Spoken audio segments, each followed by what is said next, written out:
तोते ने सुनाई एक कहानी। इस कहानी में हम जानेंगे कि कैसी संतान माता पिता को अपने ही घर से बाहर निकाल देती है और आखिर क्यों बच्चों को अपने ही माता पिता बोझ लगने लगते हैं। नमस्कार प्रिय दर्शकों, स्वागत है आप सबका हमारे चैनल रिया टून्स में। अगर आप एक सच्चे सनातनी हैं और भगवान भोलेनाथ में विश्वास रखते हैं तो वीडियो को लाइक करें और हमारे चैनल रिया टून्स को सब्सक्राइब करें। आज की जो कहानी है वो बड़ा ही मोटिवेशनल और ज्ञानवर्धक है, इसलिए इस कहानी को पूरा सुने, क्योंकि गरुड़ पुराण में कहा गया है कि जो कथा बीच में छोड़ी जाती है वो पाप का कारण बनती है। तो चलिए शुरू करते हैं आज की यह प्यारी सी कहानी। संतान का माता पिता से संबंध जन्म से ही जुड़ा होता है। माता पिता अपने बच्चों के लिए निस्वार्थ प्रेम, त्याग और समर्पण का प्रतीक होते हैं, लेकिन समय बदलने के साथ कुछ संतानें अपने स्वार्थ के कारण उन्हीं माता पिता को घर से निकाल देती हैं जिन्होंने उन्हें जीवन दिया। यह कहानी एक ऐसे ही परिवार की है जहां बेटे की महत्वाकांक्षाएं और स्वार्थ माता पिता के लिए अभिशाप बन गए।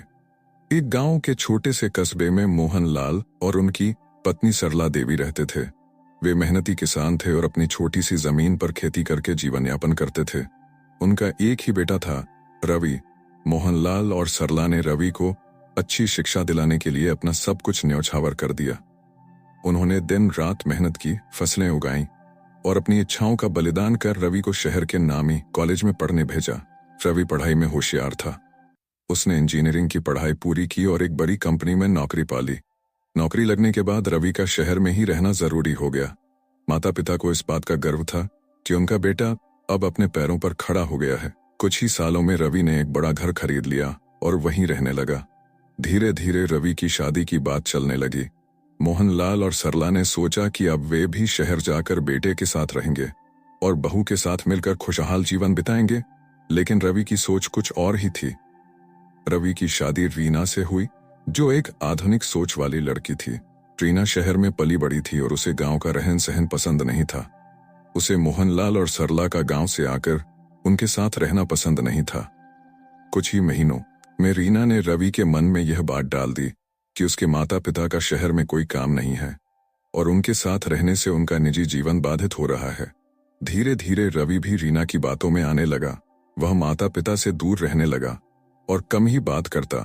मोहनलाल और सरला को यह बदलाव महसूस होने लगा, लेकिन वे कुछ नहीं बोले। एक दिन मोहनलाल और सरला ने फैसला किया कि वे शहर जाकर अपने बेटे से मिलेंगे और कुछ समय उसके साथ बिताएंगे। वे अपनी पुरानी साड़ियों और धोती कुर्ते में हाथ में एक छोटा सा बैग लेकर रवि के घर पहुंचे। दरवाजे पर पहुंचकर उन्होंने घंटी बजाई। दरवाजा रीना ने खोला। उन्हें देखकर उसके चेहरे पर कोई खुशी नहीं थी। अचानक कैसे आ गए? रीना ने रूखे स्वर में पूछा। बस तुम्हें और रवि को देखने का मन किया, सरला ने मुस्कुराते हुए कहा। अच्छा, पर पहले तो बताया होता, घर में मेहमान आने वाले हैं, रीना ने बेमन से कहा। तभी रवि भी वहां आ गया। उसने माता पिता को देखा, लेकिन उसके चेहरे पर कोई खास उत्साह नहीं था। अरे माँ बाबूजी, आप अचानक? उसने थोड़ा असहज होकर कहा। बेटा, बहुत दिन हो गए थे तुम्हें देखे हुए, सोचा थोड़ा समय तुम्हारे साथ बिता लें, मोहनलाल ने भावुक होकर कहा। रवि और रीना ने उन्हें अंदर आने दिया, लेकिन उनके हाव भाव से स्पष्ट था कि वे इस आगमन से खुश नहीं थे। मोहनलाल और सरला के आने से रीना को घर में असुविधा महसूस होने लगी। उसने रवि को समझाया कि माता पिता गांव में ही ज्यादा सुखी रहेंगे। अगले ही दिन रवि ने माँ बाप से कहा, बाबूजी, आप लोग गांव में ही खुश रहेंगे, यहाँ शहर में आपका मन नहीं लगेगा। सरला की आंखों में आंसू आ गए। उन्होंने बेटे से कहा, बेटा, हम यहाँ ज्यादा दिन नहीं रुकेंगे, बस कुछ दिन तुम्हारे साथ रहना चाहते हैं। रीना ने तुरंत जवाब दिया, पर माँ, यहाँ हमारे पास बहुत व्यस्त दिनचर्या होती है। आपको तो पता ही है, रवि को ऑफिस जाना होता है और मुझे भी अपनी जिंदगी में बहुत सारे काम होते हैं। मोहनलाल और सरला ने एक दूसरे की तरफ देखा। उन्होंने अपने बेटे की आंखों में वह प्यार नहीं देखा जो कभी उनके त्याग से झलकता था। कुछ दिनों तक वे बेटे के घर में ही रहे, लेकिन हर दिन वे खुद को एक बोझ की तरह महसूस करने लगे। रवि और रीना का व्यवहार दिन प्रतिदिन कठोर होता गया। अंत में एक दिन रवि ने कह ही दिया, बाबूजी, आप गांव वापस चले जाइए, वहां आपकी देखभाल के लिए रामू काका हैं और हम आपको पैसे भेजते रहेंगे। सरला की आंखों में आंसू आ गए। उन्होंने कहा, बेटा, क्या अब हम तुम्हारे लिए बोझ बन गए? रवि कुछ नहीं बोला। रीना ने हस्तक्षेप करते हुए कहा, माँ, ऐसा कुछ नहीं है, बस यहाँ जगह कम है और आपकी देखभाल गांव में ज्यादा अच्छे से हो पाएगी। बुझे मन से मोहनलाल और सरला ने अपना सामान बांधा और गांव वापस जाने के लिए तैयार हो गए। रवि ने उन्हें स्टेशन तक छोड़ा, लेकिन उनकी आंखों में कोई पछतावा नहीं था। ट्रेन में बैठते हुए सरला ने मोहनलाल से कहा, क्या हमारा प्यार इतना कम था कि हमारा अपना बेटा हमें घर में रखने से डरने लगा? मोहनलाल ने एक लंबी सांस ली और बोले, शायद हमने उसे बहुत ज्यादा दिया और बदले में कुछ भी मांगा नहीं। यही हमारी सबसे बड़ी गलती थी। ट्रेन सरपट दौड़ रही थी, लेकिन मोहनलाल और सरला के दिलों में एक अजीब सी शांति थी, शांति जो शायद टूटे हुए सपनों से आती है। दोनों की आंखों में अब भी बेटे रवि की तस्वीर थी, लेकिन वह तस्वीर अब धुंधली हो रही थी।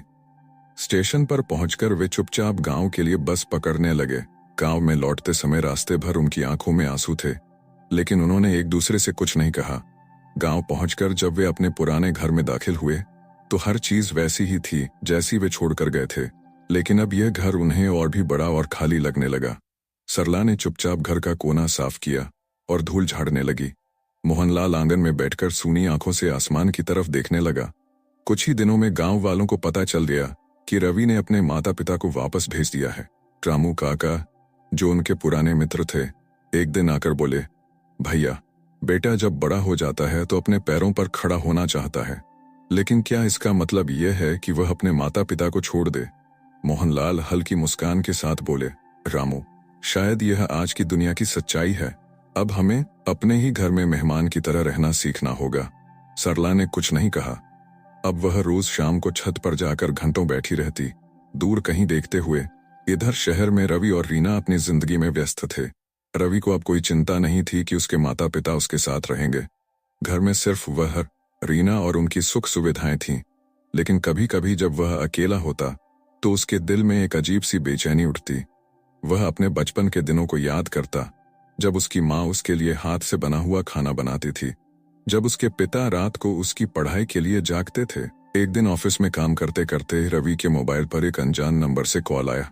हेलो रवि बाबू, मैं रामू काका बोल रहा हूँ, गांव से। रवि एक पल के लिए चौंक गया। उसने जल्दी से पूछा, हाँ काका, कैसे हो आप? रामू काका ने गहरी सांस ली और कहा, बेटा, बस यूं ही तुम्हें याद कर रहा था। बहुत दिनों से तुम्हारे बाबूजी को देखा नहीं, वे बहुत कमजोर हो गए हैं। सरला भाभी भी अब पहले जैसी नहीं रही, बस सोचा तुझे बता दूं। रवि के दिल में हल्की सी टीस उठी, लेकिन उसने खुद को संभाला। अच्छा काका, मैं बाद में बात करता हूं। कॉल कट गया। रवि चुपचाप बैठा रहा, लेकिन उसके मन में अजीब सी बेचैनी थी। शाम को जब वह घर पहुंचा तो रीना आराम से टीवी देख रही थी। रीना, आज रामू काका का फोन आया था। वे कह रहे थे कि माँ बाबूजी की तबीयत ठीक नहीं है। रीना ने एक नजर रवि पर डाली और फिर टीवी स्क्रीन की ओर देखने लगी। रवि, गांव में बुजुर्ग लोगों की तबीयत तो खराब ही रहती है। अगर हम हर छोटी बात पर चिंता करेंगे तो हमारी जिंदगी रुक जाएगी। रवि ने हामी भर दी, लेकिन उसके मन में अजीब सा खालीपन था। गांव में सरला पहले जैसी नहीं थी। वह ज्यादा बात नहीं करती थी। मोहनलाल भी अक्सर खांसते रहते और दिन भर थके थके रहते। धीरे धीरे उनकी खेती भी कमजोर पड़ने लगी। पैसे की दिक्कत होने लगी। एक दिन सरला ने मोहनलाल से कहा, रवि को बुला लेते हैं, शायद वह हमारी मदद कर सके। मोहनलाल ने गहरी सांस ली। सरला, जब उसने हमें घर में रखना सही नहीं समझा तो अब क्या वह हमारी मदद करेगा? लेकिन माँ का दिल नहीं माना। उन्होंने रवि को फोन किया। हेलो बेटा। हाँ माँ, बोलो। बेटा, तुम्हारे बाबूजी की तबीयत ठीक नहीं है और खेती भी बहुत कमजोर हो गई है। अब हमें थोड़ी मदद की जरूरत है। फोन पर कुछ पल के लिए सन्नाटा छा गया। फिर रवि की आवाज आई, माँ, अभी मेरे पास बहुत ज्यादा खर्चे हैं, मैं कुछ दिनों बाद देखता हूँ। सरला की आंखें भर आईं, लेकिन उन्होंने धीरे से कहा, ठीक है बेटा, अपना ख्याल रखना। फोन कट गया। मोहनलाल दूर से देख रहे थे। उन्होंने धीरे से पूछा, क्या कहा रवि ने? सरला ने सिर झुका लिया और चुपचाप आंगन में चली गईं। रवि की जिंदगी उसी तरह चल रही थी, लेकिन एक दिन उसके ऑफिस में एक साथी की मां का देहांत हो गया। जब वह शोक सभा में पहुंचा तो उसने अपने दोस्त को टूटे हुए देखा। रवि, मां के बिना यह दुनिया कितनी खाली हो जाती है, यह मैंने आज महसूस किया। उसके दोस्त ने कहा। रवि को अचानक अपने माता पिता की याद आई। उसने सोचा, अगर माँ बाबूजी अचानक चले गए तो क्या मैं अपने आप को कभी माफ कर पाऊंगा? उसने उसी वक्त गांव जाने का फैसला किया। रवि ने रीना को बताया कि वह गांव जा रहा है। रीना ने उसे रोकने की बहुत कोशिश की, लेकिन इस पर रवि का मन दृढ़ था। जब रवि गांव पहुंचा तो घर की हालत देखकर वह दंग रह गया। दरवाजा टूटा हुआ था, आंगन में धूल थी और उसके माता पिता जो कभी मजबूत और खुशहाल थे अब कमजोर और थके हारे लग रहे थे। माँ, बाबूजी। सरला की आंखों में आंसू आ गए। मोहनलाल ने अपनी कमजोर आवाज में कहा, अरे रवि, रवि, तू यहाँ कैसे? रवि दौड़कर उनके पैरों में गिर पड़ा। मुझे माफ कर दो बाबूजी, मैंने बहुत बड़ी गलती कर दी। मोहनलाल ने उसकी पीठ पर हाथ रखा। बेटा, संतान की गलतियां माफ करने के लिए ही माता पिता होते हैं। रवि ने घर को देखा। उसे एहसास हुआ कि उसने जो किया वह कितना गलत था। रवि अपनी माँ के पास बैठ गया। सरला ने कांपते हाथों से उसके सिर पर हाथ फेरा, जैसे वह फिर से वही छोटा सा लड़का हो जो स्कूल से थक कर घर लौटता था। मोहनलाल अब भी चुप थे, लेकिन उनकी आंखों में जो नमी थी वह सब कुछ बयां कर रही थी। रवि ने धीरे से कहा, माँ, मैं अब यहीं रहूंगा। मैं आपके साथ रहकर आपकी देखभाल करना चाहता हूँ। सरला ने उसकी आंखों में झांका। बेटा, क्या सच में? रवि ने सिर हिलाया। हाँ माँ, मैंने बहुत देर कर दी, लेकिन अब और नहीं। अचानक रवि का मोबाइल बजा। स्क्रीन पर रीना का नाम चमक रहा था। हेलो रवि, तुम अभी तक गांव में हो? कब लौट रहे हो? रीना का स्वर तेज था। रीना, मैं कुछ समय के लिए यहीं रुकूंगा। बाबूजी की हालत अच्छी नहीं है और माँ भी अकेली है। फोन पर कुछ पल खामोशी रही। फिर रीना ने चिढ़ते हुए कहा, रवि, हमें भी तो जिंदगी जीनी है। तुम्हें अपने करियर की चिंता नहीं है? और फिर गांव में तुम कितने दिन रहोगे?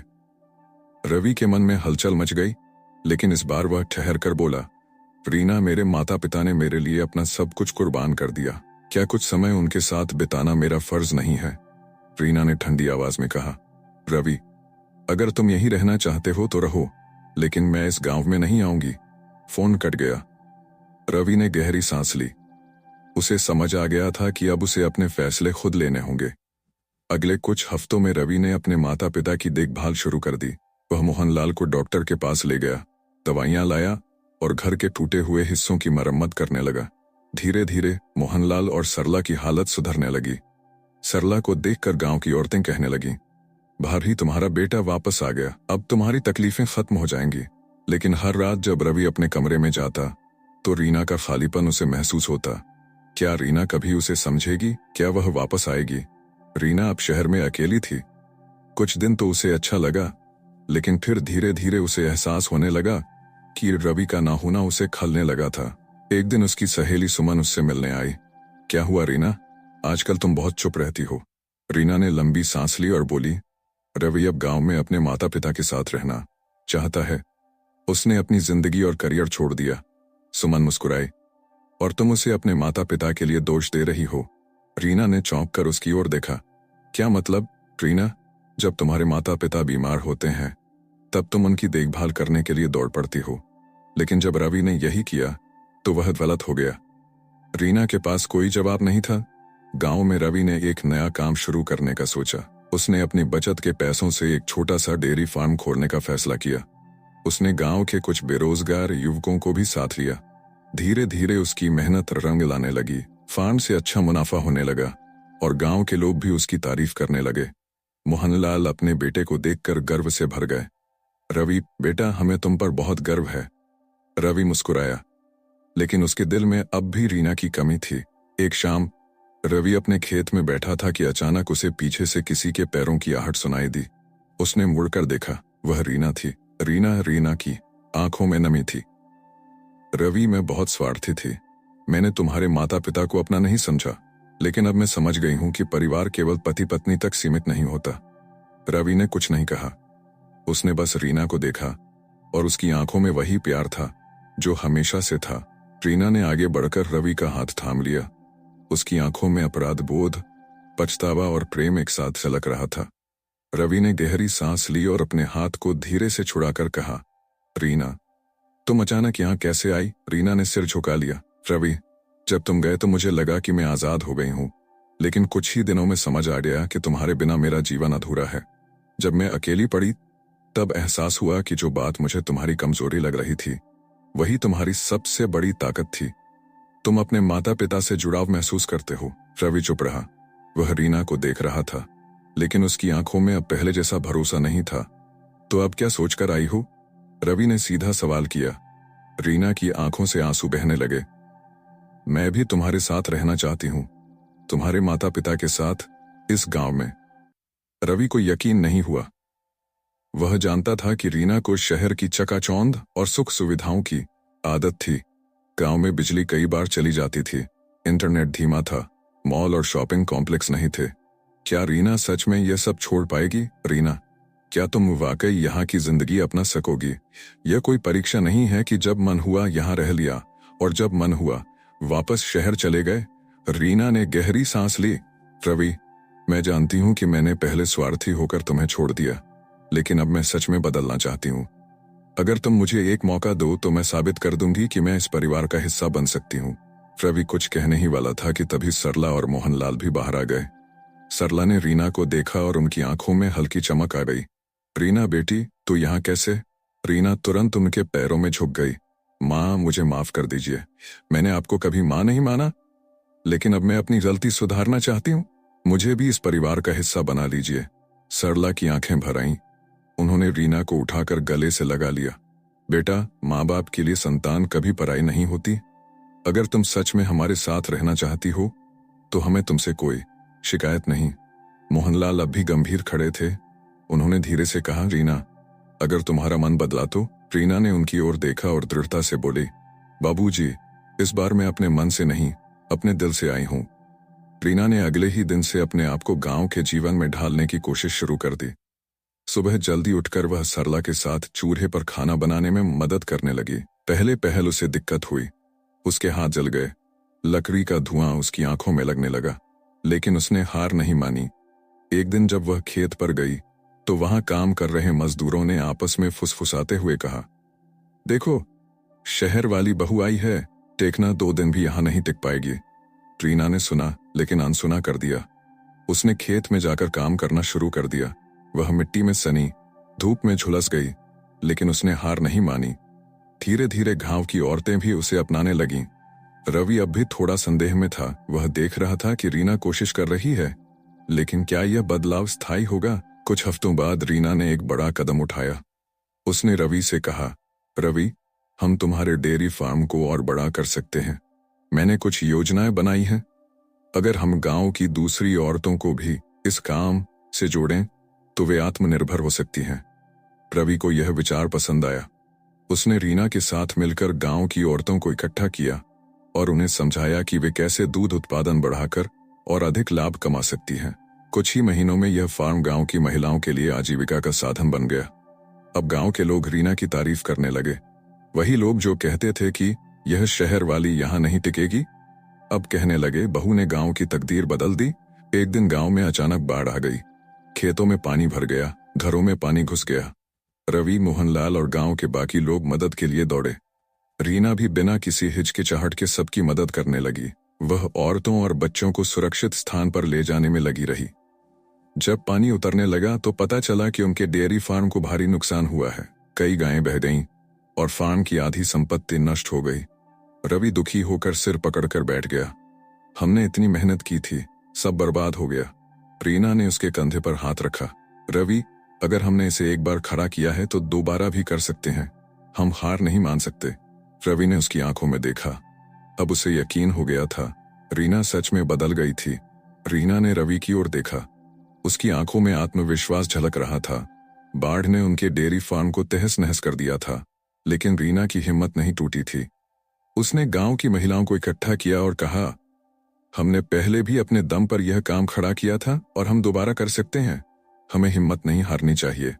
रवि को यकीन नहीं हो रहा था कि यह वही रीना थी जो कभी गांव में रहने तक के लिए तैयार नहीं थी। वह मुस्कुरा उठा और बोला, ठीक है रीना, इस बार मैं तुम्हारा साथ दूंगा। हम फिर से इस फार्म को खड़ा करेंगे। रवि, रीना, मोहनलाल और सरला ने मिलकर काम शुरू कर दिया। गांव के लोग भी मदद के लिए आगे आए। बाढ़ से नष्ट हुई संपत्ति को दोबारा बनाया गया, पशु फिर से खरीदे गए और नई तकनीकों का उपयोग करके फार्म को पहले से भी बेहतर बनाया गया। कुछ ही महीनों में डेयरी फार्म फिर से चलने लगा। गांव के और भी लोग इसमें जुड़ने लगे। अब यह केवल एक व्यक्तिगत व्यवसाय नहीं रहा, बल्कि पूरे गांव के लिए रोजगार का साधन बन गया था। मोहनलाल अपने बेटे और बहू को देखकर गर्व महसूस करने लगे। एक दिन मोहनलाल ने कहा, बेटा, जब तुमने हमें शहर में घर से निकाल दिया था तब लगा था कि हमने तुम्हें खो दिया, लेकिन आज महसूस हो रहा है कि हमने तुम्हें वापस पा लिया है। रवि ने शर्मिंदगी से सिर झुका लिया। बाबूजी, मुझे माफ कर दीजिए, मैंने बहुत बड़ी गलती की थी। मोहनलाल ने उसके कंधे पर हाथ रखा। बेटा, माता पिता अपने बच्चों से कभी नाराज नहीं रहते। हम तो बस चाहते थे कि तुम ये समझो कि परिवार से बढ़कर कुछ नहीं होता। रीना ने भी सरला के हाथ पकड़ लिए और कहा, माँ, मैंने बहुत देर से समझा, लेकिन अब मैं इस परिवार का हिस्सा हूं, मैं इसे कभी नहीं छोड़ूंगी। रीना और रवि ने अपनी मेहनत से न केवल अपना परिवार बल्कि पूरे गांव की तकदीर बदल दी। उनके फार्म की सफलता अब आसपास के गांवों तक भी पहुंच चुकी थी। सरकार ने भी उनके काम की सराहना की और उन्हें मदद देने की पेशकश की। एक दिन जब गांव के सरपंच ने उन्हें सम्मानित किया तो रवि ने कहा, मैंने अपनी जिंदगी में सबसे बड़ी गलती की थी, अपने माता पिता को छोड़ना, लेकिन अब मैंने सीखा है कि असली सफलता वही है जिसमें हमारा परिवार और समाज हमारे साथ हो। रीना ने भी सभा में कहा, मैंने सोचा था कि खुशियां सिर्फ बड़े शहरों और बड़ी बड़ी सुविधाओं में होती हैं, लेकिन असल खुशी अपनों के साथ होती है। गांव के लोगों ने तालियां बजाईं। मोहनलाल और सरला की आंखों में खुशी के आंसू थे। अब रवि और रीना ने तय कर लिया था कि वे गांव में ही रहेंगे। वे अब अपने माता पिता को कभी अकेला नहीं छोड़ेंगे। एक दिन जब रवि और रीना घर की छत पर बैठे थे तो रीना ने मुस्कुराकर कहा, रवि, अगर मैं कभी वापस शहर जाने की जिद करूं तो मुझे रोक लेना। रवि हंस पड़ा। अब मुझे यकीन है कि तुम कभी ऐसा नहीं कहोगी। और सच में रीना अब पूरी तरह बदल चुकी थी। गांव की हवा में अब खुशहाली थी। स्वार्थ की दीवार गिर चुकी थी और रिश्तों की डोर फिर से मजबूत हो चुकी थी। प्रिय दर्शकों, हमारी आज की कहानी यहीं समाप्त होती है। हमें उम्मीद है कि यह कहानी आपके दिल को छू गई होगी और आपने इससे कुछ प्रेरणा जरूर ली होगी। माता पिता का सम्मान और परिवार के महत्व को समझना हम सभी के लिए जरूरी है। अगर आपको हमारी यह कहानी पसंद आई हो तो वीडियो को लाइक करें, अपनी राय कमेंट में बताएं और हमारे चैनल रिया टून्स को सब्सक्राइब करना न भूलें। नमस्कार, जय श्री कृष्ण।